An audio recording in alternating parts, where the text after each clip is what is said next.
Hello guys, once again आपका अपना YouTube channel the defence guideline में स्वागत है। जैसा कि आप स्क्रीन पर देख रहे हैं, आज हम डिस्कस करने वाले हैं एसएससीजीडी, आर्मी, एयरफोर्स, नेवी और अन्य स्टेट पुलिस जो होते हैं उसका मेडिकल एग्जाम कैसे कंडक्ट कराया जाता है। तो फ्रेंड, आज हम इस वीडियो में डिस्कस करेंगे कि जो हमारे पुलिस सर्विसेज एवं एयरफोर्स, आर्मी, नेवी एंड एसएससीजीडी और अन्य पैरामिलिट्री सर्विसेज है उसमें मेडिकल कंडक्ट कैसे कराए जाते हैं और मेडिकल एग्जाम में क्या क्या पॉइंट चेकअप किया जाता है। तो बिना देर किए हुए चलते हैं हम अपने वीडियो की ओर। तो फ्रेंड, सबसे पहले मैं आपको बता दूं, जो हम मेडिकल एग्जाम कंडक्ट करते हैं उसमें आपका पूरी बॉडी का चेकअप किया जाता है। ऐसा एक भी पार्ट नहीं जो होता है जिसका चेकअप ना किया जाए। तो मैं फ्रेंड सबसे पहले मैं एक एक करके इस पूरी पॉइंट को डिस्कस करूंगा कि आपके बॉडी पार्ट में क्या क्या चेक किए जाते हैं। और मैं गारंटी के साथ कर सकता हूं, अगर आप इस वीडियो को देख लेंगे तो मेडिकल जाने से पहले आपको कोई भी करेक्शन करना होगा तो मैं इस वीडियो में बता दूंगा कि क्या क्या करेक्शन हो सकता है। तो सबसे पहले मैं आपको बता दूं कि क्या क्या पहला पॉइंट होता है। अगर मैं पहला पॉइंट की बात करूं तो आपका पहला पॉइंट चेस्ट, जैसा कि आप स्क्रीन पर देख रहे हैं। चेस्ट का एक क्राइटेरिया दिया जाता है कि आपका सबसे पहले जब मेडिकल के लिए जाएंगे तो आपको चेस्ट किया जाएगा, चेस्ट का मेजरमेंट किया जाएगा। चेस्ट मेजरमेंट करेंगे, किसी किसी में होता है कि आपको चेस्ट लिखा रहता है कि आपको 80 सेंटीमीटर होना चाहिए विदाउट एक्सपेंशन, और आफ्टर एक्सपेंशन समथिंग आपका 85 होना चाहिए। तो किस जैसे कि आर्मी, एयरफोर्स में कोई उसका मानक नहीं कि लिखा गया है कि आपका चेस्ट 80 होना चाहिए, ऐसा कोई नहीं है। लेकिन आपका ये लिखा हुआ है कि चेस्ट कितना भी हो लेकिन आफ्टर एक्सपेंशन आपको 5 सेंटीमीटर होना ही होना चाहिए। मतलब कम से कम आपको जो आपकी छाती है उसको 5 सेंटीमीटर फुलाना ही फुलाना है। ये पहले नंबर पे चेक किया जाएगा। उसके बाद ये आपका वेट है। वेट जो है मिनिमम किसी भी सर्विसेज के लिए, वेट की मैं बात करूं सेकंड नंबर पर, तो वेट किसी भी सर्विसेज आपका जब पैरामिलिट्री हो, नेवी हो, एयरफोर्स हो और एनएसएसजीडी का जो मेडिकल एग्जाम देने जा रहे हैं, मिनिमम आपका वेट 50 केजी होना ही होना चाहिए। और आपका अकॉर्डिंग टू देखा जाए तो वेट के अनुसार हाइट जो होता है उसके अकॉर्डिंग आजकल चलता है भाई। तो जैसे कि मैं एक वीडियो में बनाकर मेरे चैनल पे डाला हुआ है, मैं उसका लिंक आपको डिस्क्रिप्शन में दे दूंगा कि हाइट के अनुसार आपका वेट कितना होना चाहिए, वेट के अनुसार आपका हाइट कितना होना चाहिए। यह एक आइडियल वेट है, क्योंकि इसके बहुत सारे पॉइंट बनते हैं। अगर एक बार पॉइंट बन जाते हैं तो आपको रीमेडिकल दिया जाता है। तो रीमेडिकल में तो क्लियर हो जाता है दोस्त, तो क्यों ना हम इससे पहले क्लियर करके जाए। तो हाइट वेट का ख्याल रखना है, छोटी छोटी सी पॉइंट है, आपको पहले ही क्लियर करके जाना है। अगर थर्ड नंबर की मैं बात करूं तो बॉडी मार्क। बॉडी मार्क होता है आपका टैटू। टैटू की जब मैं बात करता हूं तो टैटू देखा जाए तो आपका जो कहीं कहीं, जैसे कि डेफिनेटली देखा जाए तो फौज में आपका टैटू परमिशेबल नहीं है, लेकिन कुछ ऐसे पार्ट है जहां आपको टैटू परमिशन किया जाता है। अगर जिन बच्चे के पास टैटू है तो मेरे को कमेंट बॉक्स में मैसेज करेंगे, कमेंट बॉक्स में कमेंट कर सकते हैं कि कौन से पार्ट में आपका टैटू है। मैं आपको बता दूंगा कि आप परमिशिबल है या नहीं। अगर आपको टैटू रिमूव करवाना है तो बहुत सारे ऐसे ऑपरेशन भी आ गए हैं, लेजर ऑपरेशन, जिसके कारण टैटू रिमूव हो जाता है। तो मेरे हिसाब से मैं सबसे पहले आपको बता दूं, अगर टैटू अगर आपके जो फोर आर्म में है, इनर फोर आर्म में, तो वो परमिशिबल है। इनर फोर आर्म कहने का मतलब जो आपको खड़ा होने पर बाहर से दिखे ना। तो इससे रिलेटेड बॉडी में अगर टैटू बनवाना भी चाह रहे हैं तो आप टैटू मत बनवाइएगा। अगर है भी तो घबराने की कोई जरूरत नहीं है। आप मुझे कमेंट बॉक्स में कमेंट करके बताइएगा कि कहां पास आपका टैटू है। चौथे नंबर पे आपका आता है नौकनी। नौकनी सबसे बड़ा पॉइंट बन जाता है। ये भी एक बहुत छोटा पॉइंट है दोस्त। मैक्सिमम लोगों को देखा जाता है कि नौकनी की जो है, बहुत लोगों का, किसी का, जैसे कि जो आपका दोनों पैर के बीच का जो एंगल होता है, ये जो आप देख रहे हैं नी के पास, वहां पास किसी किसी के बीच में देखा जाए तो ज्यादा गैप होता है, किसी किसी के बीच में गैप ही नहीं होता है। देख, जैसा कि आप फिगर में देख रहे हैं, अगर आपका नौकनी, अगर आप खड़े होते हैं, अगर ऐसा नौकनी है, मतलब आपका एकदम पूरा एकदम चिपका हुआ है आपका दोनों नी, या तो पूरा गैप है, तो फ्रेंड आपको इससे ट्रीटमेंट लेना होगा। आप खुद से इसको कुछ ऐसे एक्सरसाइज आते हैं नौकनी के लिए जो आप इंप्रूव कर सकते हैं, अपना नौकनी को दूर कर सकते हैं। अगर आपको नौकनी है तो कमेंट बॉक्स में बताइएगा, मैं आपको एक्सरसाइज सजेस्ट करूंगा। और ये आपका नॉर्मल है, जैसा कि आप देख रहे हैं। ऐसा है तो आपको डरने की कोई जरूरत नहीं है, नौकनी का पॉइंट कोई कभी भी नहीं दे सकता है। नौकनी के बाद आपका आता है लेग वेनस। लेग वेनस ये आपका सभी लोग का पॉइंट बनता नहीं है, लेकिन इसका मेनली पॉइंट एक परमानेंट डिजेबिलिटी का भी एक पॉइंट बन जाता है। अगर आपका ये पॉइंट है तो मैक्सिमम चांसेस है कि आपको परमानेंट डिजेबल कर दिया जाएगा, क्योंकि इसका रीमेडिकल में भी क्लियर नहीं हो पाता। इसको क्लियर करने के लिए आपको ऑपरेशन करवाना होता है, और ऑपरेशन करवाने के बाद आपको मैक्सिमम 2 से 3 महीने रेस्ट चाहिए होता है, जिससे ये पॉइंट क्लियर होता है। तो लेग वेनस जो आपका पीछे का जो आपका वर्कुलस वेनस है, यहाँ पर जिस पॉइंट पे आप देख रहे हैं, अगर ये वेनस आपको दिखता है ऐसे फोल्ड टाइप का है तो आपको डॉक्टर से पहले ही सलाह ले लीजिएगा, या ऑपरेशन करवाना होगा तो मेडिकल से जाने से पहले आप इसको ठीक कर सकते हैं। इसके बाद मैं बात करूं फ्लैट फुट। फ्लैट फुट तो ये भी एक परमानेंट डिजेबिलिटी है। याद रखिए, अगर आपका फ्लैट फुट है तो आप फौज में कभी सिलेक्टेड नहीं हो सकते हैं, 100% गारंटी है। और इसका मैक्सिमम कोई परमानेंट इलाज भी नहीं है, परमानेंट ट्रीटमेंट भी नहीं है। छोटा मोटा आप एक्सरसाइज करके थोड़ा मोड़ा का गैप ला सकते हैं, लेकिन इसमें कोई आपका ट्रीटमेंट नहीं है। फ्लैट फुट या देखिए कि जैसा कि स्क्रीन पर देख रहे हैं, अगर पूरा फ्लैट आर्क है, पूरी कोई आपके, जब आप अपना पैर को अपने मतलब सरफेस पे रखते हैं तो उसके बीच में अगर कोई गैप नहीं है तो ये आपका ये वाला पोजीशन बनेगा।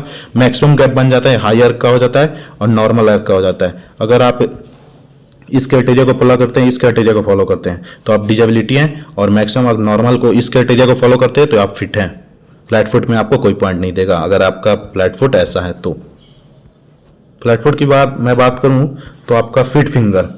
फिट फिंगर जैसा कि आप देख रहे हैं, किसी किसी का फिट फिंगर होता है, ये जो आपका ये अंगूठा जो है, अंगूठा से बगल वाला जो है किसी किसी का बड़ा होता है, किसी का अंगूठा बड़ा, जैसे कि आप पहले नंबर पे देख रहे हैं, ये अंगूठा ये सही है।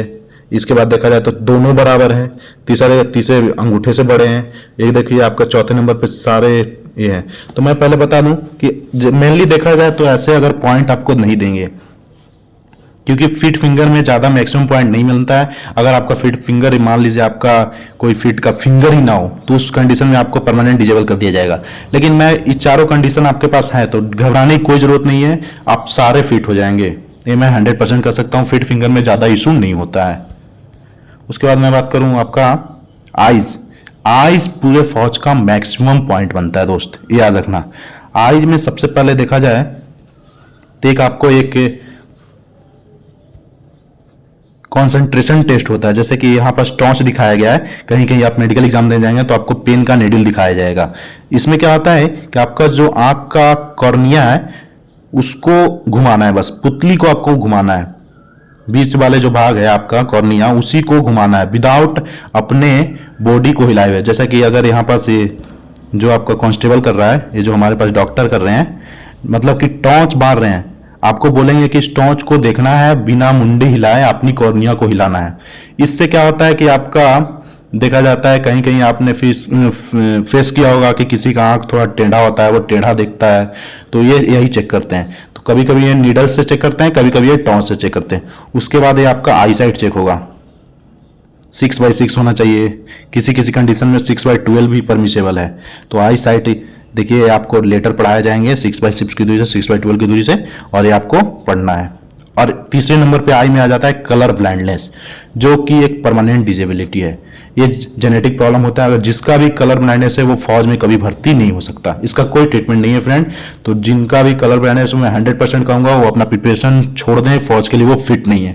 अगर आपको भी चेक करना है कि मैं कलर ब्लाइंडनेस हूं या नहीं, तो मेरा डिस्क्रिप्शन में इसका लिंक दिया गया है, उसमें बहुत सारे आपको ऐसे ग्राफिक दिखाए गए हैं जिसमें आपको ऐसे नंबर बने हुए हैं। अगर आप उस नंबर को पढ़ पाते हैं तो 100% आपका कोई कलर विजन नहीं है। तो आप जाकर चेक कर सकते हैं, डिस्क्रिप्शन लिंक में दिया गया है।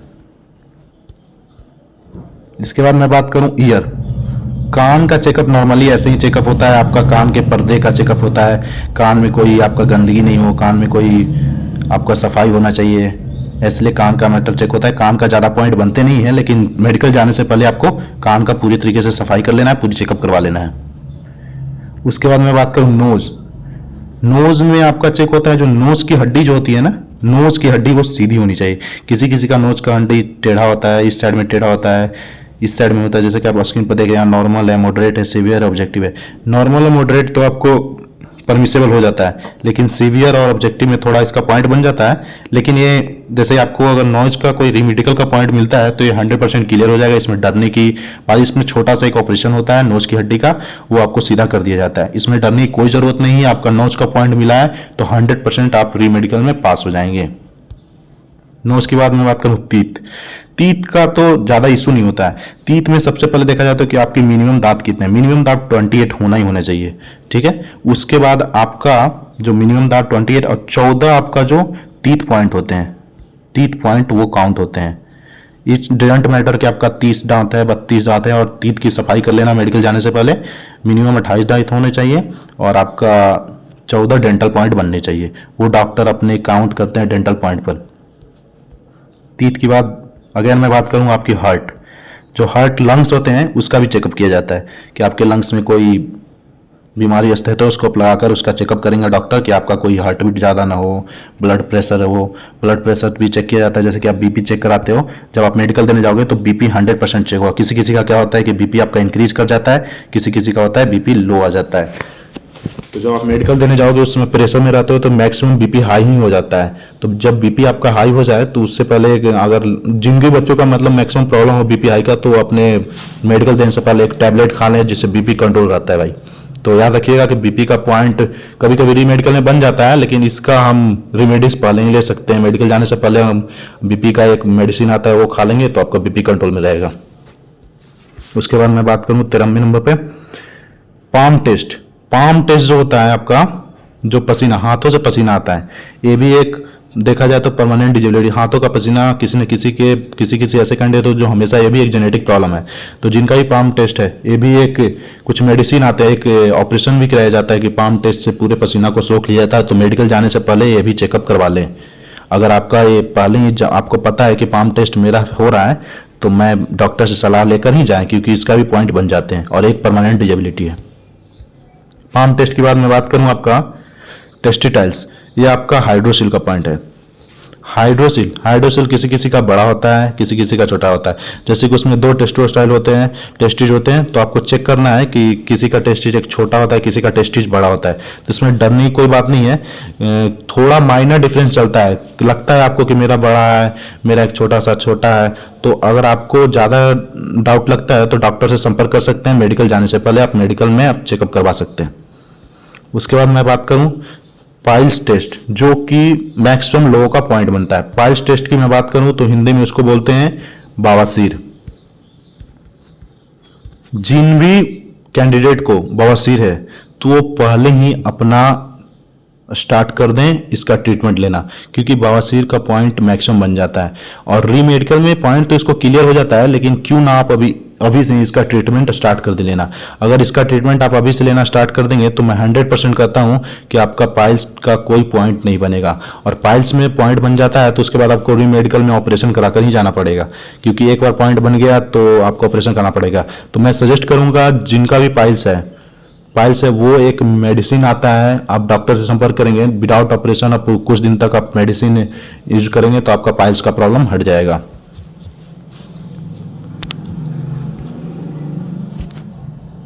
पाइल्स के बाद मैं बात करूं तो ईसीजी का पॉइंट मैक्सिमम बनता है गाइस, ये ध्यान रखिएगा। जो हमारे फौज में ईसीजी का चेकअप होता है, जो कार्डियो का चेकअप होता है, ईसीजी का पॉइंट 100% में, मान लो कि आप 100 मेडिकल देने गए हो, उसमें से 40 लोगों का पॉइंट ईसीजी का रहता है। क्योंकि क्या होता है ना, जब आप ईसीजी करवाने जाओगे तो उस समय आपकी जो धड़कनें होगी तेज हो जाएगी, जिससे उसका पॉइंट बन जाता है। किसी का ईसीजी में प्रॉब्लम नहीं होता, लेकिन जब आप मेडिकल, आपको लगता है कि मेडिकल कि मेरा क्या होगा, मैं फिट हूँगा या नहीं फिट हूँगा, कि अनफिट हो जाऊँगा, उस दौरान आपका ईसीजी का पॉइंट बन जाता है। तो हालांकि ये री मेडिकल में आपका ठीक हो जाता है, लेकिन मैं आपको बता दूं, अगर आप ईसीजी चेकअप करवा रहे हो तो उस समय आपको हैप्पी मोमेंट कुछ याद कर लेना है। जैसे कि आप डॉक्टर आपको ईसीजी के लिए बुलाया है तो उस समय आपको नो टेंशन, पूरा रिलैक्स फील करना है। आपने कोई, आप कभी भी अपने लाइफ में पास्ट में कोई भी आपका ऐसा हैप्पी मोमेंट होगा, उसको याद करके आप मुस्कुराते रहो, कभी भी आपका ईसीजी में पॉइंट नहीं बनेगा। और किसी किसी का जेन्युइन प्रॉब्लम होता है कि ईसीजी है, किसी का उसके ग्राफिक में प्रॉब्लम होता है। तो अगर प्रॉब्लम है तो डॉक्टर से पहले ही संपर्क कर लें, मेडिसिन लिखकर आपके हार्ट की ग्राफिक को मतलब ठीक करा सकता है। तो ये देख ध्यान में रखिएगा। और ईसीजी का अगर री मेडिकल का पॉइंट बन जाता है तो क्लियर हो जाता है, इसमें कोई इशू नहीं है। ईसीजी के बाद मैं बात करूं ब्लड एंड यूरिन तो आपको सबसे पहले 2 बार किए जाएंगे। जैसे कि एक आपका बिफोर द मील एंड एक आफ्टर द मील। जैसे कि आप मेडिकल कराने जाओगे तो सबसे पहले आपको खाना खाने से पहले आपको ब्लड लिया जाएगा, उससे पहले यूरिन लिया जाएगा, दोनों आपको लिया जाएगा। फिर एक बार आपको खाना खाने के बाद भी ब्लड लिया जाएगा, और कहीं कहीं पे आपका यूरिन लिया भी जाता है, कहीं कहीं पे नहीं लिया जाता। तो ब्लड तो लिया ही जाता है, जिसमें ब्लड में आपके बहुत सारे ऐसे हैं। आपका प्लेटलेट्स की बात हो तो ब्लड में आप अगर आप चेकअप करवाने जा रहे हैं तो आप थोड़ा सा हेल्दी फूड खाना स्टार्ट कर दें, थोड़ा फास्ट फूड को आपको बंद करना पड़ेगा, तो आप अपने इस ब्लड एंड यूरिन को अच्छे से कर सकते हैं। इसमें ज़्यादा कोई किसी का पॉइंट बनता नहीं है, किसी किसी का जो मैक्सिमम डिजीज होता है तो उसी का पॉइंट बनता है।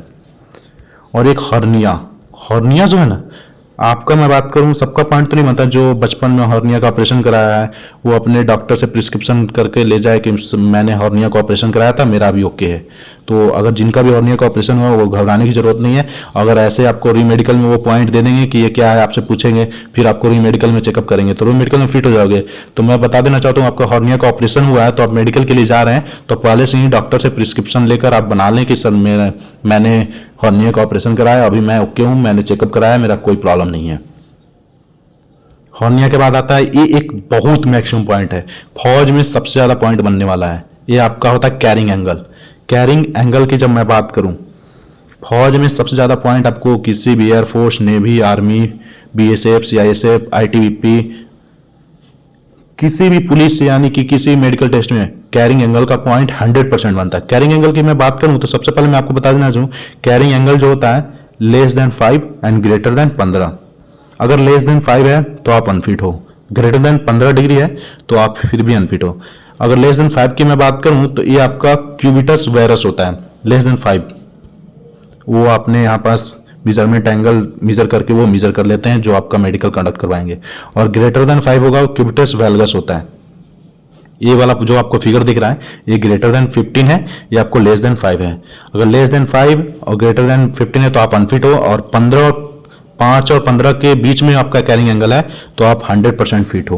और इसका कोई ज्यादा इशू नहीं है, परमानेंट डिजेबिलिटी नहीं होता है। ये डॉक्टर से फिजियोथेरेपी करवाकर आपका कैरिंग एंगल इंप्रूव कर सकता है। कैरिंग एंगल आपको ज्यादा है तो घटा देगा और कम है तो बढ़ा देगा, इसका कोई परमानेंट, इसमें थोड़ा सा पैसे खर्च होते हैं। और जिनकी भी अगर मान लो कैरिंग एंगल का प्रॉब्लम फंसता है वो कमेंट बॉक्स में आप कमेंट कर सकते हैं, मैं आपको एक अच्छे डॉक्टर सजेस्ट करूंगा, क्योंकि मैंने बहुत लोगों को मैंने सजेस्ट किया और वो वहां से फिट भी हो गए हैं। ये थे इतने सारे पॉइंट आपको चेक किए जाते हैं। और मैं आपको बता दूं, अगर कोई पॉइंट जैसा कि आपका रीढ़ की हड्डी भी ऐसा होता है जो चेक किया जाता है, आपका स्पाइनल कोड, उसकी बोन आपको सीधे होने चाहिए। तो फ्रेंड इतने सारे पॉइंट थे जो आपको चेक किए जाते हैं। और अगर मैं इस पॉइंट, अगर आपको लगता है कि मुझे डाउट है मैं फिट हो पाऊंगा या नहीं, ऐसे मेरे को ये प्रॉब्लम है, तो आप कमेंट बॉक्स में कमेंट करके बता सकते हैं। और इससे ज़्यादा मैं 100% कर सकता हूँ, इससे ज़्यादा कोई किसी भी मेडिकल में चेकअप नहीं किए जाते हैं। और अगर चेकअप होता भी है तो अगर आप इस वीडियो को पहले देख लेते हैं तो आप 100% मेडिकल में फिट हो जाएंगे। क्योंकि मैं अपने एक्सपीरियंस के अनुसार कह रहा हूँ कि 2 बार मैं एयरफोर्स का और 3 बार बीएसएफ का मेडिकल में 100% एक बार में क्वालिफाई हो चुका हूँ, और मुझे पता है कि कैसे मेडिकल चेकअप किए जाते हैं। तो इसी से रिलेटेड मैंने, अगर आपको कोई डाउट हो तो कमेंट बॉक्स में कमेंट करके बताइएगा। और मेरा वीडियो अच्छा लगे तो मेरे चैनल को सब्सक्राइब कीजिएगा और बेल आइकन को प्रेस करना नहीं भूलिएगा, एवं लाइक एंड शेयर करना मत भूलिएगा। Thanks to all.